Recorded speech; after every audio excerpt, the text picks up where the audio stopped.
aku ya gara-gara hanya satu program semua berdampak gitu. Oke. Gara-gara satu program berdampak ke pendidikan, berdampak ke kesehatan, berdampak ke masyarakat adat bahkan gitu. Jadi hanya gara-gara satu program. Dan sekarang lagi banyak tuh marak berita di Papua, mereka anak-anak sekolah Nolak makan bergizi gratis. nolak makan bergizi gratis karena mereka lebih membutuhkan pendidikan gitu.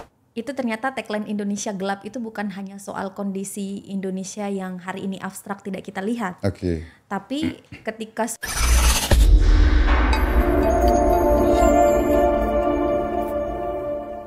Assalamualaikum warahmatullahi wabarakatuh. Pemuda Indonesia, kembali lagi dengan saya Ilham Rasul di podcast Rumah Pemuda. Podcastnya anak muda Indonesia.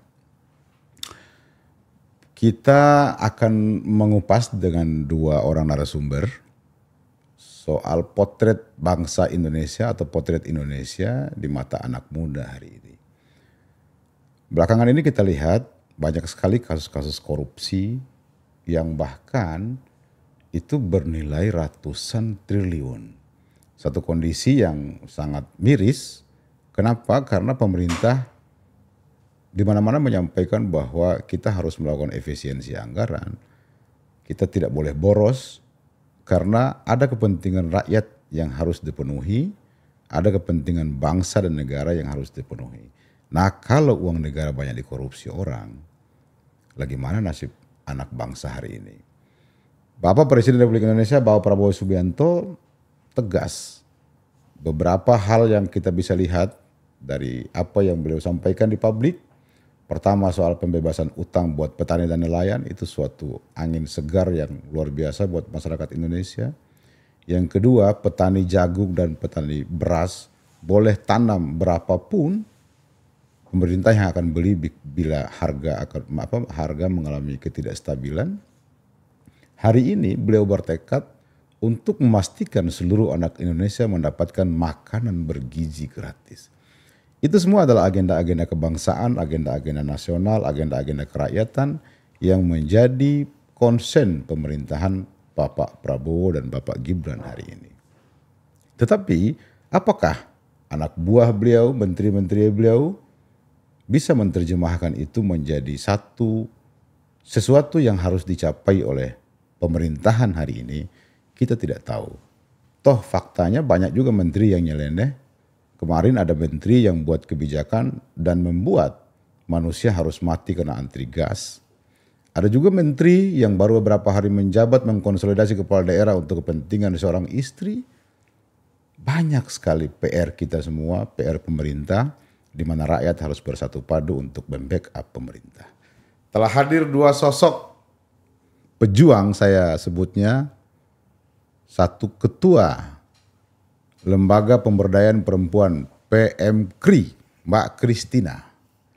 Selamat datang Mbak Christina, terima kasih telah berkenan kami undang. Yang cantik sebelah kanannya yang mengkudung putih, Mbak Yola Drivia Yulanda, Sekretaris Umum Kohati PBHMI. Saya juga proses di organisasi mereka ini dulu. Kohati apa HMI? HMI. Oh, HMI. Jadi Koaco kalau di Makassar dulu Koaco. Ya betul. Kalau perempuannya Kohati, kalau laki-lakinya Koaco. Nah, saya termasuk Koaconya. Oh iya. Kohaco. Nah, saya mulai dari Mbak Christina. Mbak Christina, bagaimana memandang potret Indonesia hari ini? Untuk keadaan sekarang ini sebenarnya problema banyak banget gitu, bukan hanya dalam bicara soal politik. Dari segala sisi gitu. Oke. Gara-gara kalau menurut aku ya gara-gara hanya satu program semua berdampak gitu. Oke. Gara-gara satu program berdampak ke pendidikan, berdampak ke kesehatan, berdampak ke masyarakat adat bahkan gitu. Jadi hanya gara-gara satu program. Oke. Apa itu kalau menurutku yang paling mencenangkan lah gitu ya makan bergizi gratis ini. Oke. yang sangat dimarak-marakan sampai semua berpengaruh gitu akibat dari satu program ini gitu.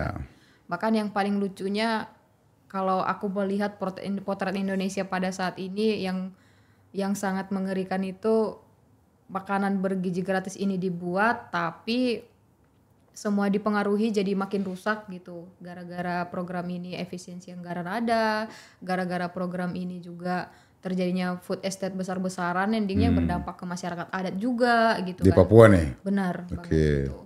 Nggak hanya di Papua, bahkan juga di Sumatera Utara program food estate-nya ada juga gitu. Oh ya. Jadi ada penggarapan lahan-lahan, endingnya masyarakat adatnya yang berdampak gitu. Jadi hanya gara-gara satu program menurutku nggak hanya itu, pendidikan juga gitu. Efisiensi anggaran endingnya dalam hal biaya untuk pendidikan saja berdampak gitu. Jadi apalagi saat ini juga sampai Jadi UKT naik nih?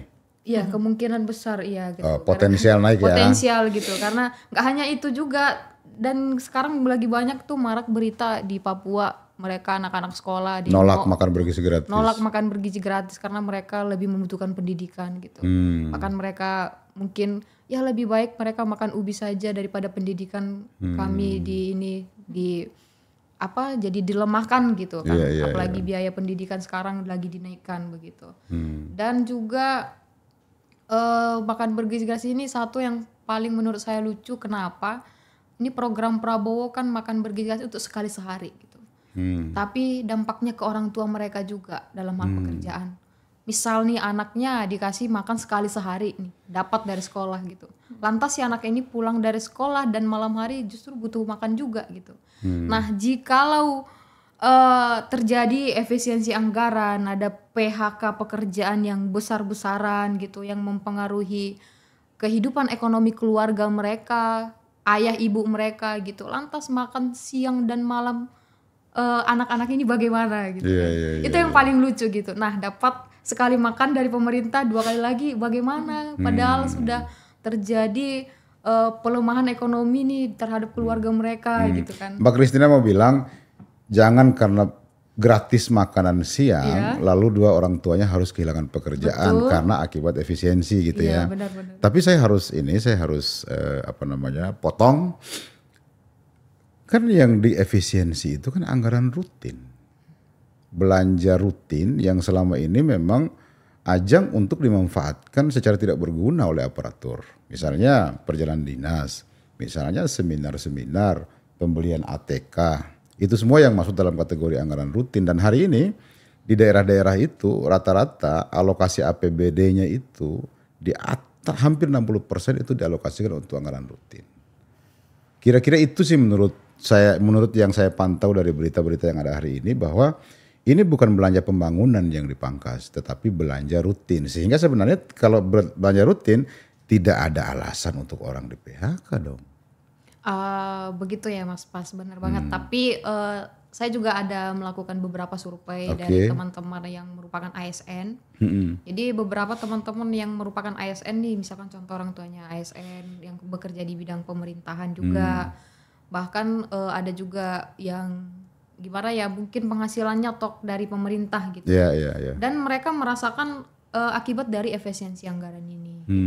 Jadi dampak yang aku maksud tadi adalah dampaknya kepada orang tua atau keluarga yang bekerja di bagian pemerintahan gitu. Jadi saya punya teman juga, jadi salah satu lah gitu. Jadi dia kerja di bagian pemerintahan lah gitu. Penghasilan mereka, gaji mereka yang sebelum-sebelumnya ada dampaknya gitu, ada pengaruhnya juga. Misalkan penghasilannya mungkin sebelumnya dapat UMR gitu, tapi gara-gara efisiensi anggarannya endingnya tidak lagi sampai sebanyak itu lagi. Karena tapi bukankah Menteri Keuangan sudah memastikan bahwa tidak ada pemotongan untuk gaji? Kan Menteri Keuangan sudah memastikan tuh. Mungkin ASN itu mengalami pengurangan tunjangan. Iya, mungkin ya. Karena tunjangan itu masuk dalam kategori biaya rutin. Iya benar bisa jadi betul. Jadi tunjangan-tunjangannya mungkin yang berkurang ya. Itu juga ada efeknya lah kepada keluarga mereka begitu. Oke. Saya masuk ke Mbak Yolan dulu. Siap. Dulu senior Mbak Yolan namanya Fadil Muhammad.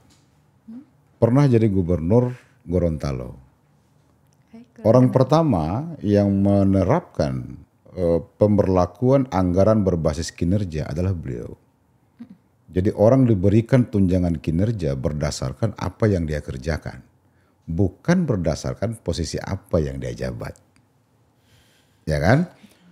Bukankah efek efisiensi ini kalau diarahkan untuk meningkatkan kinerja ASN atau pemerintahan, bukankah itu lebih bagus? Ya, begini ya, kalau misalnya kita kembali ke apa yang sudah dijelaskan tadi terkait dengan potret pada saat itu ya, terkait dengan kita ini sebetulnya dibiayai, mendapatkan upah itu dari apa yang menjadi keringat kita, apa yang menjadi kinerja kita. Itu sebenarnya lebih ini ya, lebih bisa dipertanggungjawabkan keberadaan uang negara itu dipergunakan untuk apa. Hanya saja hari ini kita akan membutuhkan lagi tuh siapa yang akan memantau kinerjanya dan sebagainya. Artinya bahwa efisiensi pun tidak semudah itu untuk dilakukan sebetulnya. Namun hari ini kalau misalnya kita melihat kenapa efisiensi anggaran itu hadir, kan karena ada program Bapak Prabowo yang membludak begitu. Akan tetapi saya juga sepakat sih sebetulnya ya, secara sederhana prinsip pribadi saya, orang mana yang memang keringatnya lebih banyak keluar itu yang mungkin bisa mendapatkan lebih daripada hak yang harus mereka terima. Kan begitu konsep keadilan yang diajarkan di pengkaderan itu kan? Betul. Proses tidak akan mengkhianati hasil. Iya. Seperti itu sih sebetulnya. Tetapi saya juga belum tahu persis apakah juga belanja pembangunan akan dipangkas juga atau tidak. Tetapi menurut berbagai sumber, belanja yang dipotong sama apa yang diefisiensi oleh Bapak Presiden adalah belanja rutin. Iya. Dan ya mungkin belanja jalan-jalan lah. Iya, jalan-jalan ke luar negeri. Kan selalu kita dengar tuh kalau akhir tahun tuh habiskan anggaran. Iya, betul. Nah, itu kan ya sayang uang negara kalau cuma buat nginap di hotel 2-3 hari. Gak ada hal-hal yang diefisiensi itu juga. Kemarin beberapa waktu lalu kita ada kegiatan di salah satu kementerian ya. Itu ternyata tagline Indonesia Gelap itu bukan hanya soal kondisi Indonesia yang hari ini abstrak tidak kita lihat. Tapi ketika sudah jam 1 siang ternyata kita dimatiin lampu. Oh ya? Iya, ketika jam 1 ke atas itu, mohon maaf jam 1 atau jam berapa ya? Kiranya kalau udah aktivitas kantor yang wajib itu sudah selesai, ternyata hal sekecil misalnya kayak lampu itu juga udah dimatiin. Itu efisiensi anggaran katanya. Hemat listrik. Jadi Indonesia Gelap ini ternyata bukan hanya soal yang abstrak, tapi yang terlihat juga. Saya ada komentarnya Kepala Kantor Komunikasi Presiden, betul, Pak Hasbi ya, siapa sih namanya? Hasan Hasbi. Beliau menyampaikan efisiensi itu bukan mematikan fasilitas di saat jam kantor. Setelah. Ya kan? Tetapi kalau kantor tidak lagi digunakan untuk berkantor, maka sebaiknya listriknya dimatiin, AC-nya dimatiin. Betul. Jadi beliau sih memastikan bahwa efisiensi ini tidak menghambat kerja. Kalau efisiensi menghambat kerja memang jadi masalah tuh. Betul. Ini bahasanya Bang Hasan Hasbi. Menghambat kerja. Oke, tapi nanti kita akan lihat. Tapi karena saya akuntan ya agak paham soal itu. Buat saya sih memang di awal-awal aja susahnya. 6 bulan kemudian itu akan lebih mudah penyesuaiannya kalau soal yang kayak begitu, akan terbiasa. Yang namanya memulai itu tidak pernah mudah. Ya, tidak pernah mudah memulai itu. Masih banyak tantangan. Ya, tetapi memang kalau visi makan bergizi gratis ini kan kita selalu mendapatkan narasi dari Bapak Presiden bahwa 2045 itu Indonesia harus maju. Masyarakatnya nalarnya harus baik. Ya kan? Kalau nalarnya mau baik, gizinya harus baik. Kan begitu ya. Kurang lebih itulah yang diinginkan oleh pemerintah. Artinya tujuannya positif-positif aja. Bahwa hari ini mungkin masyarakat ada yang tidak siap menerima hal baru itu. Ya kita berharap ke depan bisa lebih baik gitu ya. Dan yang paling penting tadi UKT itu. Mudah-mudahan orang dekatnya Pak Prabowo atau Pak Prabowo mendengar ini. Jangan sampai efisiensi menaikkan UKT. Karena itu akan juga menghambat program Indonesia menuju 2045. Dalam hal pendidikan. Dalam hal pendidikan. Karena kan bicara kualitas SDM tuh nanti tuh. Betul. Oke. Saya mau dengar pandangan perempuan. Soal hasil pemilu kada langsung yang baru-baru terjadi ini. Kan pemilu kada langsung itu harapannya adalah terpilih pemimpin-pemimpin yang dipilih oleh masyarakat. Artinya masyarakat mengetahui apa visinya, apa ininya, apa itunya. Bagaimana dua perempuan ini melihat hasil pilkada langsung? Apa harapan ke depan? Dari proses politik ini, Mbak Yola dulu. Oke, tertib banget ya. Oke, kalau saya melihat proses kemarin sih berharapnya keterwakilan perempuan itu meningkat. Gitu. Keterwakilan bukan hanya dalam tahap partisipasi saja, tapi dalam pemilihan, dipilihnya perempuan begitu. Bukan hanya partisipasi sekedar hanya sebagai calon. Oke, kalau misalnya calonnya mungkin kemarin terbilang lumayan ya, cuman yang dapat kalau gubernur cukup 2 orang ya kayaknya yang dapat. Cuman hanya saja yang ingin kita tekankan juga bukan hanya soal problem kuantitas yang hadir di situ, tapi kualitas perempuan juga harus ditunjang. Salah satunya dengan apa ya? Beraktivitas seperti kami hari ini. Berproses lah ya. Berproses. Jangan ujuk-ujuk. Pendidikan politik itu sangat penting. Khususnya untuk kita yang hari ini sebagai perempuan muda, aktivis muda yang nantinya nggak tahu ya 2029 mungkin sudah ada kesempatan untuk bisa terjun langsung sebagai kandidat seorang pemimpin seperti itu di dalam ranah kancah tingkatan apapun ya, seperti itu sih khususnya. Dan yang miris yang kita lihat kemarin sebetulnya ketika pemilu kada, banyak sekali juga calon-calon perempuan, calon-calon pemimpin perempuan ini, kalau misalnya kita selalu bahas ketidakadilan itu kan di ruang-ruang diskusi, tapi sebetulnya ruang-ruang yang tidak adil itu pun lahir dari proses ada atau aktivitas itu seperti itu. Misalnya banyak yang tidak menerima kehadiran perempuan sebagai pemimpin, itu bahkan yang sangat miris itu adalah ada doktrin agama yang ditaruh di situ.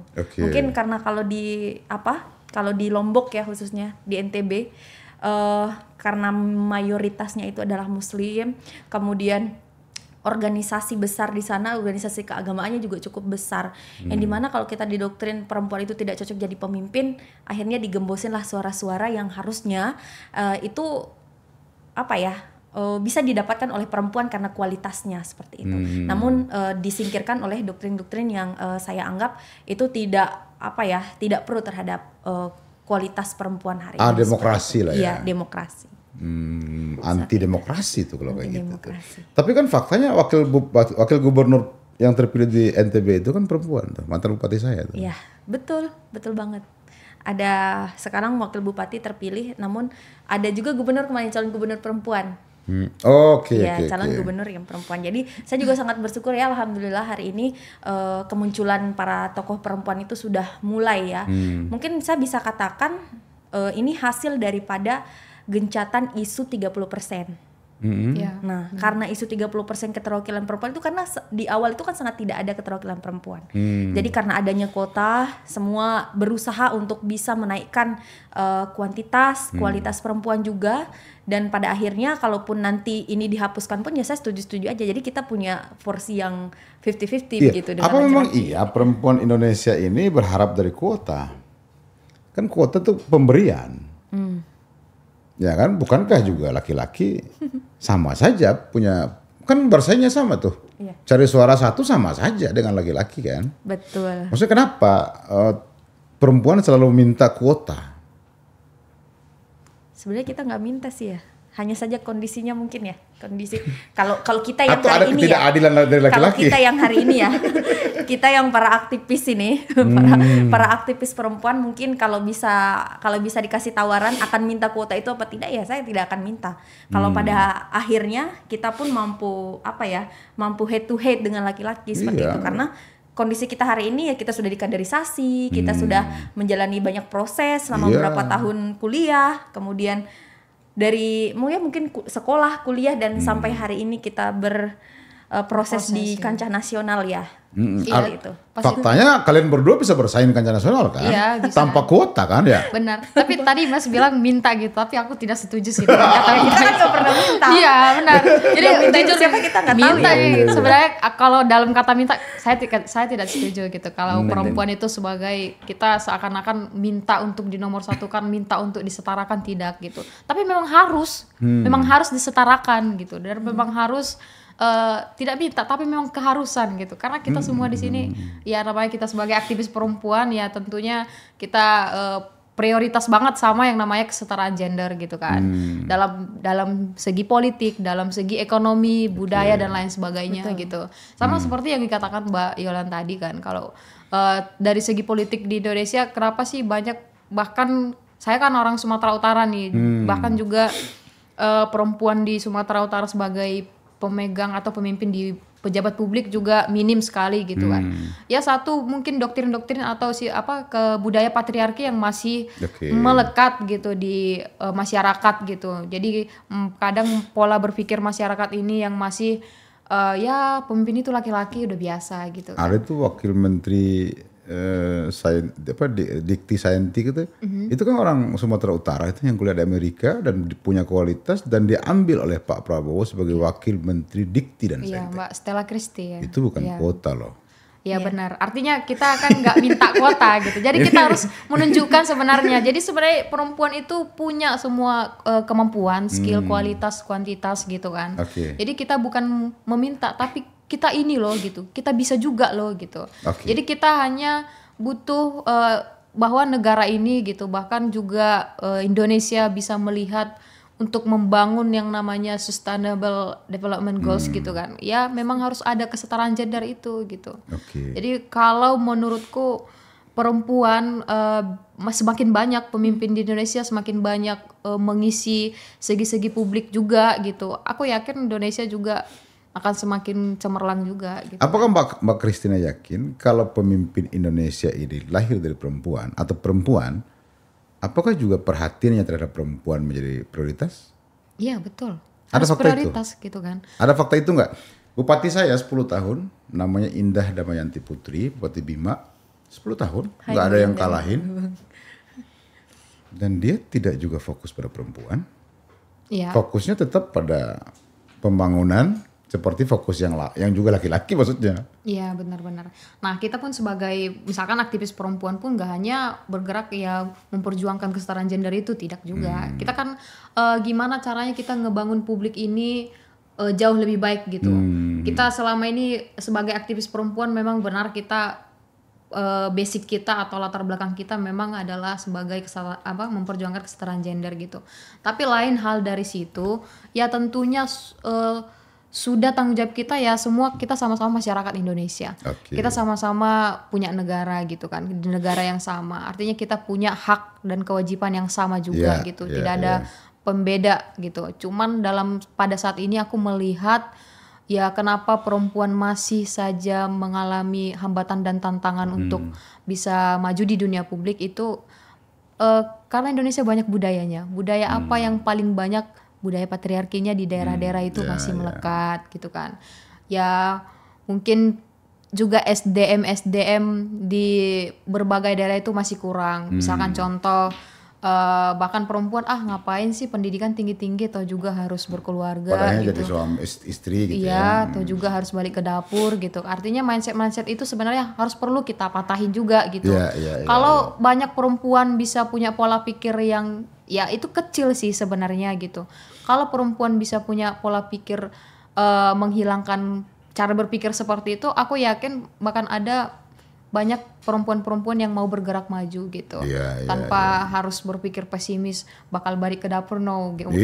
Pasti kita harus mikirnya ya gimana untuk bisa lebih up gitu. Kita bisa loh, bahkan pemimpin negara jadi presiden perempuan juga sudah ada gitu. Bahkan untuk menduduki semua pejabat-pejabat publik kita juga bisa gitu. Jadi ya maunya pola berpikir perempuan yang ada di Indonesia itu sumber daya manusianya perlu untuk kita kaderisasi melalui melalui kita sebagai pengadvokasi, kita sebagai penyuara gitu kan untuk masyarakat terutama perempuan yang ada di Indonesia gitu. Jadi fungsinya kita itu juga begitu kan, kita harus suarakan. Kan kalian berdua ini kan mengkader ya? Iya mengkader. Organisasi yang fokus mengkader kaum perempuan. Iya betul. Ya ngapain bicara kuota? Kalau kalian meyakini proses yang kalian lewati itu adalah proses yang baik. Kan pasti lahir kader-kader yang kuat dong ya. Oke, tapi tidak apa-apa. Nama juga aspirasi. Dan kita diskusi ya. Di tengah tuntutan soal 30% itu mungkin ke depan akan naik lagi jadi 35%. Mungkin saja tidak tahu. 50-50 aja nanti. Ya. Gitu ya. Sekarang ada keinginan untuk menerapkan oleh banyak pemimpin-pemimpin baru ini sistem meritokrasi. Bagaimana perempuan mengakalinya itu? Meritokrasi. Meritokrasi itu kira-kira mengarahkan semua penyelenggara negara itu memiliki kompetensi yang memadai. Kalau kompetensi kan tidak basisnya gender. Iya, benar. Ya kan, kompetensi kan basisnya adalah karya, basisnya inovasi dan seterusnya. Bagaimana perempuan melihatnya? Mulai dari Christina. Aku dulu ya. Kalau menurutku sih itulah pentingnya bahwa harus ada bertahannya organisasi gitu, harus ada bertanya ormas, harus ada bertanya OKP dimanapun gitu. Karena ini adalah pengkaderan yang gratis di Indonesia kan, jadi nggak perlu bayar gitu kan. Kalau kita pendidikan sekolah ada bayarnya gitu. Nah kalau melalui organisasi kan ini atau ormas atau OKP manapun ya ini adalah pengkaderan yang gratis. Bisa didapatkan oleh siapapun. Sudah gratis dikasih makan juga kan ya? Iya, Mas? Dikasih makan juga kan yang datang tuh? Iya betul. Kalau zaman saya dikasih makan. Oh iya benar. Meskipun ya. Bahkan ya itu saking gratisnya gitu. Jadi saking gratisnya itu. Jadi aku berharapnya juga paling utama prioritasnya adalah perempuan atau semua deh kaum muda, semua pemuda yang ada di Indonesia dari segi pendidikan yang khususnya mahasiswa lah gitu, yang kita memang masih dalam mayoritas mahasiswa gitu kan. Jadi yang paling utamanya adalah gimana caranya mahasiswa ini bisa punya mindset yang kritis melalui organisasi gitu, nggak harus Cipayung semua, apapun penting organisasi karena dalam organisasi mereka dapat pengkaderan yang gratis, di sana mereka bisa kritis, di sana bisa mereka peduli dengan lingkungan gitu, apa masalah di lingkungan mereka peka gitu kan karena zaman sekarang ini aku melihat juga banyak anak-anak muda yang ya mereka berkarir tapi hanya untuk berkarirnya untuk diri sendiri gitu, jangan nggak berpikir tentang lingkungan, bangun lingkungan gitu. ya. Iya, jadi banyak influencer endingnya endorse, endingnya ini gitu, nah, dan lain-lain gitu. Kebetulan Mbak Christina bicara influencer, saya mau ke Mbak Yola dulu. Siap. Sekarang kan banyak tuh influencer jadi tokoh di bangsa ini, bahkan diambil sebagai orang-orang penting di pemerintahan. Bagaimana nasib kalian yang mengkader orang? Iya. Maksud saya, apakah organisasi yang kalian pimpin hari ini masih menjadi menarik di hadapan para pemuda, anak-anak muda Indonesia hari ini untuk masuk bergabung? Kalau berdasarkan fakta, toh orang yang berproses jadi influencer bisa lebih cepat naiknya. Ini tantangannya. Gimana menurut Yola? Iya. Kalau kita melihat hari ini kenapa kemudian kehadiran influencer juga memang karena zaman kita bergeser ya. Karena zaman kita bergeser, jadi kebutuhan dan fashion semua orang itu juga beragam gitu, yang awalnya banyak pekerjaan yang itu bergeser ya hari ini oleh kehadiran teknologi. Tapi juga ternyata ada sekelompok orang yang hari ini memanfaatkan itu dengan menjadi influencer begitu. Nah, kalau saya sih tidak ada masalah ya dengan adanya dengan adanya kelompok ini begitu. Hanya saja yang saya ingin permasalahkan itu adalah di sini ketika mereka direkrut langsung sebagai pejabat negara misalnya. Nah, rekrutmen itulah yang kemudian seolah-olah kita tidak membutuhkan yang namanya yang kita itu tidak pemerintah itu hanya membutuhkan yang namanya popularitas. Iya. Jadi kalau misalnya kita memilih pejabat negara atau pejabat publik atau apapun itu ya, yang hari ini menduduki sentral kekuasaan yang itu bisa membuat sebuah kebijakan, itu kita tidak hanya membutuhkan yang namanya background popularitas saja. Karena popularitas tidak bisa menyerap kebutuhan masyarakat. Pasti mereka akan bisa memframe media doang gitu kan. Tapi saya sangat setuju kalau misalnya hari ini diterapkan yang namanya sistem meritokrasi itu tadi. Kemampuan kita bisa dilihat begitu kan. Kecakapan kita itu bisa dipertimbangkan. Jadi kayak intelektualitas dan segala hal yang hari ini sudah menjadi bahan proses kita itu bisa sangat dipertimbangkan untuk kita bisa menduduki jabatan strategis yang itu nanti kan efeknya itu adalah pemangku kebijakan, melahirkan kebijakan-kebijakan yang itu pro terhadap rakyat, yang itu tidak akan membawa kegelisahan dan kerisauan terhadap rakyat. Oleh sebab itu kalau misalnya bisa kita sederhanakan hari ini, merujuk kepada pemerintahan yang sifatnya meritokrasi, itu bukan hanya berdampak pada seorang individu, tapi terhadap keberlangsungan sebuah negara sebetulnya. Keberlangsungan dan kualitas sebuah negara. Itu sumber daya manusianya seperti apa sehingga yang dikelolanya itu bisa bermanfaat untuk semua. semua rakyat dan semua yang memang berada di tanah air ini. Artinya siapapun sejauh dia punya karya, sejauh dia punya inovasi, kemampuan, maka dia memang patut untuk dipertimbangkan untuk menjadi bagian dari sistem pemerintahan yang ada. Apakah sistem kaderisasi yang dilakukan sama Kohati dan Lembaga Pemberdayaan Perempuan PMKRI masih relevan hari ini? Kalau di kami di PMKRI kebetulan kalau pengkaderannya sudah mengikuti pola-pola yang ada sekarang gitu. Jadi proses pengkaderannya udah perlahan kami ubah juga. Contohnya menyesuaikan diri lah ya. Ya menyesuaikan diri lah gitu. Contohnya satu, kalau di PMKRI kita buat adain pelatihan digitalisasi untuk perempuan-perempuan di berbagai cabang gitu kan. Jadi kita harus bisa survive melalui lingkungan yang sekarang ada lah bagaimana gitu agar mereka, karena kita lihat kan bisa yang influencer bisa jadi pejabat publik gara-gara eksistensinya gitu kan. Jadi ya apa salahnya kita sebagai aktivis juga harus punya eksistensi. Itulah yang kurasa yang menurutku kenapa kita jadi tidak dilihat oleh negara, karena eksistensi kita mungkin masih kurang up gitu ya. Kalau dulu kan eksistensinya dengan demonstrasi, aksi ya kan. Benar-benar. Sekarang mungkin lebih pada hal-hal yang lebih inovatif ya. Iya, jadi organisasi sekarang harus menurutku harus eksistensi itu harus dinaikin lagi agar lebih gimana ya, lebih dipandang mungkin oleh masyarakat dan juga dipandang sama pemerintah gitu. Jadi itu salah satu contoh. Jadi pengkaderan di organisasi yang kita bisa relevankan dengan keadaan sekarang gitu. Perlahan itu kita ubah, kita ikutin dengan model sekarang. Kita bisa naikin eksistensinya sekalian pengkaderannya juga gitu. Jadi semuanya bisa ter-up gitu. Jadi nggak hanya modal eksistensi aja, tapi harus berisi juga gitu. Nah, sekarang ini kan biaya demokrasi atau biaya politik kita tergolong sangat mahal.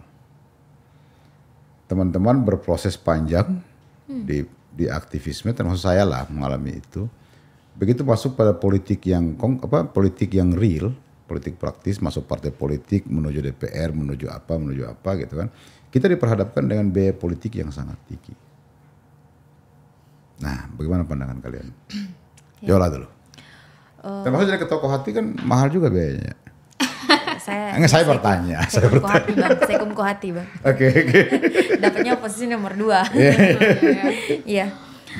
Jadi kalau misalnya kita melihat potret hari ini, keberadaan kos politik yang begitu tinggi, kalau misalnya kita kan rata-rata para aktivis ya, yang hari ini bahkan zaman dulu itu kan mereka mengandalkan intelektualitas ya, bukan modal begitu, bukan material begitu.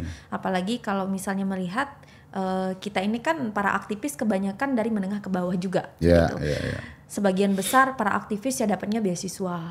Saya itu S1, S2 itu beasiswa full, Bang. Mudah-mudahan S3 dapat beasiswa juga. Amin, ya robbal alamin. Kita bisa ngukur dari sana, tapi yang harus diukur lebih jauh itu adalah kualitas semangat kita menempuh pendidikan itu begitu. Sampai kita mendapatkan yang namanya beasiswa itu tentu effort kita untuk bisa belajar itu tentu itu tinggi begitu.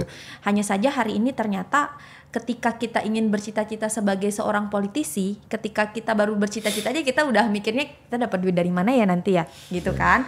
Jadi untuk mencapai ke situ itu ternyata yang pertama kali kita pikirkan itu adalah soal material. Karena melihat potret atau keberadaan demokrasi kita hari ini yang nuntutnya pertama itu adalah soal money politik, begitu kan. Ya memang penyelenggara negara selalu menggaungkan no money politik. Money politik itu nggak boleh. Iya, formal itu kan apa ya, tapi pada realitas dan kenyataannya bahwa hari ini ketika kita melihat seorang politisi pun yang kita lihat itu adalah ini pasti orang kaya, begitu kan. Bukan melihat yang lainnya seperti itu. Jadi kita mungkin hari ini dengan sistem yang masih seperti ini kita pesimis sih untuk bisa menjadi politisi muda begitu. Kalau menjadi polisi tua nggak polisi tua lagi. Politisi senior nantinya itu kan nggak tahu ya. Mungkin sudah kaya apa bagaimana. Tapi untuk menjadi politisi muda itu saya rasa kita masih pesimis untuk sistem yang hari ini. Setuju nggak kalian dengan usulan Pak Prabowo bahwa pilkada ini terlalu mahal, biaya politiknya terlalu tinggi? Bagaimana kalau pilkada dikembalikan ke DPR? Setuju gak? Wih, abang bisa jadi DPR itu, Bang. Setuju. Pertanyaan saya, setuju gak kalian? Jadi DPR yang memilih apa wakil rakyat gitu. Iya. Kalau aku tetap tidak setuju sama sih. aja ya. Kenapa coba? Kalau menurutku kalau begitu ya demokrasi lama-lama hilang. Demokrasi Indonesia lama-lama hilang gitu, dan mungkin masyarakat juga pasti makin berontak gitu kan. Langkah mundur gitu ya. Jadi ada juga sih sebenarnya sisi apa gimana ya, kalau misalkan demokrasi ini kita adain tetap gitu kan. Jadi money politik ini tetap berlangsung ya, namanya mungkin itu penyebab SDM masyarakat kita juga mungkin ya gitu kan. Tapi kalau masyarakat kita punya SDM yang kualitasnya tinggi seperti orang-orang luar negeri ya, mereka nggak akan peduli yang namanya money politik lah gitu. Nah sekarang kan karena mayoritas masyarakat kita yang seperti Mbak Yolan bilang kan menengah ke bawah ya, pikiran pertama yang ada isi perut gitu, uang materi. Isi amplopnya gitu berapa nih gitu. Iya, mau pilih DPR nih berapa uangnya gitu kan. Jadi yang dengan keadaan yang begitu endingnya orang semua yang calon-calon legislatif atau calon-calon pejabat publik ini kasih uang ke masyarakat, ya masyarakat pun walaupun ribut-ribut mereka nggak akan peduli gitu kan. Kan idealnya kan demokrasi langsung ini diharapkan masyarakat dengan calon pemimpinnya bisa melakukan transaksi langsung. Transaksi yang dimaksud adalah transaksi gagasan tentu saja. Tetapi yang terjadi kan transaksinya di bawah meja semua tuh. Siapa milih siapa dapat berapa. Kan begitu, ini fakta yang kurang lebih kita lihat. Yang kedua, hasil evaluasi secara keseluruhan, hampir produk pilkada langsung itu memang tidak ada jaminan kualitas sama sekali. Pertama dari sisi undang-undangnya, syarat untuk menjadi kepala daerah itu adalah SMA atau sederajat, meskipun kualitas seseorang tidak diukur dari ijazahnya. Paling tidak kan ada proses formal tuh yang bisa kita lihat sebagai rekam jejak dia. Ini fakta dari pilkada langsung. Banyak juga itu kelompok-kelompok preman jadi bupati, banyak. Ya kan, ya baru setahun 2 tahun diikat KPK banyak.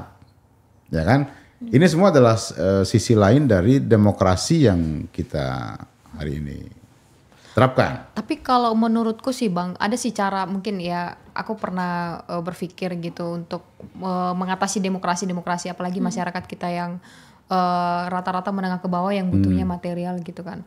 Nah kan banyak tuh calon-calon yang mencalonkan diri yang kita tidak tahu kualitasnya bagaimana gitu. Bahkan jadi artis juga bisa jadi pejabat politik gitu kan. Padahal kita tidak tahu, kalau kita tanya tentang politik, tentang negara ini pun belum tentu ya, bisa jadi kita anak organisasi yang lebih paham gitu kan. Nah ada baiknya kalau misalkan demokrasi tetap berlangsung tapi dibuatlah suatu peraturan undang-undang atau ada undang-undangnya bahwa semua calon pemimpin negara ini gitu, calon pejabat publik lah, itu harus ada selektifnya Bang, harus ada kayak gimana ya, kalau menurutku kayak ada uji tesnya gitu, harus ada uji tes politik kenegaraannya juga. Kalau dulu zaman saya kuliah S1, calon kepala daerah itu wajib harus ikut Lemhanas. Iya benar. Jadi kalau zaman sekarang kan enggak Bang, cukup punya partai kamu udah selesai gitu. Nah jadi kalau menurutku kalau adanya itu setiap calon itu harus ada uji tesnya gitu. Ya paling tidak ada standar kualitas lah ya. Benar. Kan sekarang itu kan yang ada debatnya hanya dalam tingkat gubernur, wali kota sama ke atas lagi ke legislatif.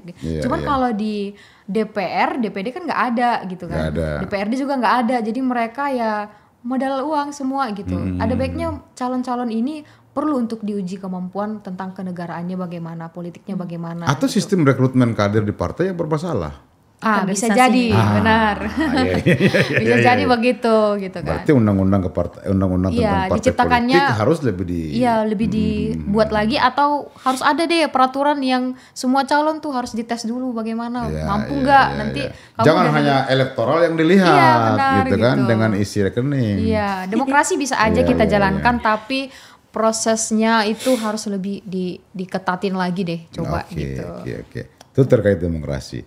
Satu lagi, banyak narasumber saya yang menyampaikan bahwa KPK sebagai lembaga pemberantasan korupsi telah dikebiri karena undang-undang KPK itu telah dirubah, dan undang-undang itu ternyata membawa KPK menjadi tindak independen. Menurut kalian berdua, jadi gampang tuh memesan tangkap itu tergantung siapa yang punya KPK. Iya, benar. Saya mau lihat perempuan memandang ini. Pak Yolan dulu deh. Yolan dulu. Benar.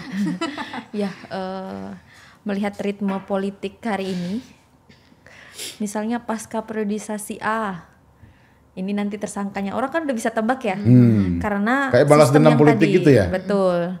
Kayaknya kalau hari ini orang yang sudah landing di dunia politik itu kadang itu menjadi target sasaran KPK, karena kekalahan, karena tidak masuk koalisi, gitu kan, karena tidak menjadi bagian dari kemajuan Indonesia nanti. Indonesia Maju maksudnya kan, koalisi Indonesia Maju gitu. Jadi ini dari potret situ aja bukan hanya elit ya yang hari ini bisa memahami itu, tapi rakyat juga bisa melihat karena ritmenya sudah jelas terlihat begitu. Kita bisa lihat dari mana? Kita bisa lihat dari background orang-orang yang hari ini ditangkap. Kemudian background siapa nih? Saya coba sebut satu. Aduh. Hasto Sebut merek Kristianto. ya itulah. Nggak apa-apa, kan kita diskusi. Ya, mungkin ada HK gitu kan. Okay. Yang hari ini baru saja ternyata itu berimbas juga nih terhadap keberlangsungan retreat di Magelang. Ya, jadi menurut Yolan ini Bang Hasto atau Mas Hasto itu korban dari agenda politik tertentu. Iya, karena itu kan Gitu ya. kalau misalnya kita melihat kapan PAW-nya itu udah lama banget, dan kasus ini sebetulnya kan sudah ada sejak beberapa tahun yang lalu ya, 2019 kan, 2019. Nah, itu kan di masa Kenapa baru sekarang gitu ya? Kenapa harus sekarang dibukanya? Padahal ada kemarin juga lowong kok untuk dibuka kasus-kasus yang lain, terutama soal kasus ini juga kayaknya kalau 2019 ditemukannya kejadian ini 2019 atau 2000 berapa ya? 2019 kalau nggak salah PAW-nya. Iya, soal PAW pemilihan legislatif 2019 begitu. Kan tetapi baru pasca pemilihan yang ini kan. Dan baru saja pergantian Presiden. KPK. Oh, KPK betul. KPK baru diganti, akhirnya baru dibuka lagi. Ya mungkin banyak alasan lah ya. Hanya saja dengan adanya ritme yang seperti itu, semua kalangan itu bisa membaca bahwa KPK juga mengikuti agenda-agenda politik nasional. Artinya rakyat boleh menduga. Karena memang alasannya cukup masuk akal. Cukup gitu masuk ya. akal seperti itu. Sampai dikeluarkannya, maksudnya surat khusus apa keterkaitan antara ditangkapnya Hasto dengan keberadaan para kepala daerah dari PDIP yang harus dilarang untuk ikut retreat.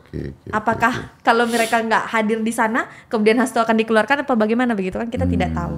Pakai itu dari agenda lobby-lobbyan para elit, kita juga belum paham soal hal itu gitu. Oke. Tapi yang pasti rakyat membaca bahwa ada permainan di balik penangkapan Mas Hasto Kristianto.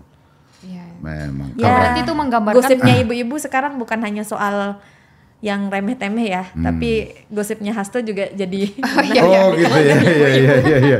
Jadi perempuan juga membicarakan itu kok Bang gitu. Oke. benar. Bagaimana menurut Christina? Ya tadi kalau dari pendapat dari Mbak Yolan tadi ya, berarti pemimpin KPK dari sebelumnya tidak beres lah gitu kan. Dibandingkan dengan sekarang gitu. Yang beres yang sebelumnya atau beres yang tidak beres yang sekarang? Yang sebelumnya tidak beres. Yang sekarang beres. Yang sekarang kita lihat, nih dia memainkan atau enggak juga gitu. Kita nggak tahu lah gitu. Karena yang sebelumnya seperti Mbak Yolan juga, aku juga kurang mengikuti kasus tentang Hasto ini dari dulu-dulu ya. Cuman belakangan ini sedikit-sedikit dengar gitu kan. Baru sekarang dia bisa ditangani, dapat ditangkap gitu. Sebelum-sebelumnya enggak gitu kan. Padahal udah jelas-jelas nih kesalahannya apa gitu. Cuman aku melihatnya bahwa ketua KPK sebelumnya itu what happened gitu kan. Apa yang terjadi dengan dia, kenapa? Firly Bahuri maksudnya? Iya, bagaimana kok bisa dia sebelumnya ya nangkap loh gitu, apa susahnya, udah jelas-jelas ini udah faktanya udah ada gitu kan. Berarti ya tentu ada permainan juga di dalam gitu. Nah kita juga nggak tahu nih sama ketua KPK yang sekarang apa tujuannya juga kan dengan hal yang terjadi dengan Hasto ini, juga nggak tahu juga sih. Oke. Tetapi memang publik patut bertanya-tanya. Karena kasus entah kapan kok vonisnya kok prosesnya sekarang gitu ya. Atau mungkin KPK terlalu banyak kasus, mungkin baru dapat giliran kali kasus Pak Hasto. Nggak tahu kita kan. Terlalu sibuk kemarin-kemarin ya. Oke, terakhir sekali. Saya mau minta pendapat dua orang perempuan hebat ini soal rencana undang-undang perampasan aset korupsi. Jadi uang hasil korupsi harus dirampas asetnya. Setuju. undang-undang rencananya udah lama ini, tapi nggak kunjung diundang-undangkan. Ya mungkin yang dikorupsikan itu dikasih lagi buat pejabat yang sekarang kan kita nggak tahu ya. Biar adem kan. Pejabat yang sekarang maksudnya DPR yang mengusulkan undang-undang ini tuh. Ya bisa nggak tahu juga sih ya. Soalnya kita nggak duduk di Senayan jadi impornya kita nggak tahu benar. Gitu. Cuman tapi kayaknya ini perlu lebih disuarakan lagi sih Bang. Oke. Lebih di-upkan lagi, dimarakin lagi. Aku pikir juga kalau kita lebih marakan lagi ya mau nggak mau mereka harus ini sahkan untuk undang-undang perampasan aset ini. Ya artinya itu juga akan menjadi atensi presiden mungkin ya kalau disuarakan oleh banyak pihak termasuk mahasiswa khususnya. Benar. Tapi nggak cukup mahasiswa sih Bang. Ya termasuk podcast ini sedang menyuarakan. Iya benar. DPR kita juga perlu itu kita ini kan. Kita harus apa ya. Gebela perlu ikut juga harus menyemarakan nggak cukup kekuatan kita aja. Iya jangan juga DPR menjadi alat kekuasaan ya. Iya. Betul. Karena faktanya hari ini tidak ada lagi keseimbangan antara legislatif dan eksekutif. Seperti tidak ada sekat. Kalau dulu kan ingat nggak kasus Bank Senturi, DPR bikin hak angket, nggak peduli dia suka atau tidak dengan presiden. Tapi jalan, jadi fungsi equal antara eksekutif legislatif itu terlihat enak gitu. Masyarakat juga enak melihatnya. Hari ini tidak ada lagi kelihatan itu. Apa mungkin karena Kimpres, Pak Prabowo tidak mau ada perbedaan, semua harus menyatu dalam satu barisan. Jadi Indonesia yang gemoy. Gemoy tapi asupannya dikurangi. Efisiensinya maksudnya.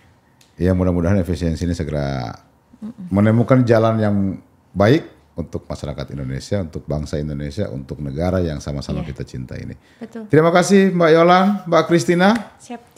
Kita akan diskusi lagi lebih lanjut, kita akan cari tema yang lebih menarik lagi. Mudah-mudahan masih berkenan untuk kami undang. Pemuda Indonesia, terima kasih. Assalamualaikum warahmatullahi wabarakatuh.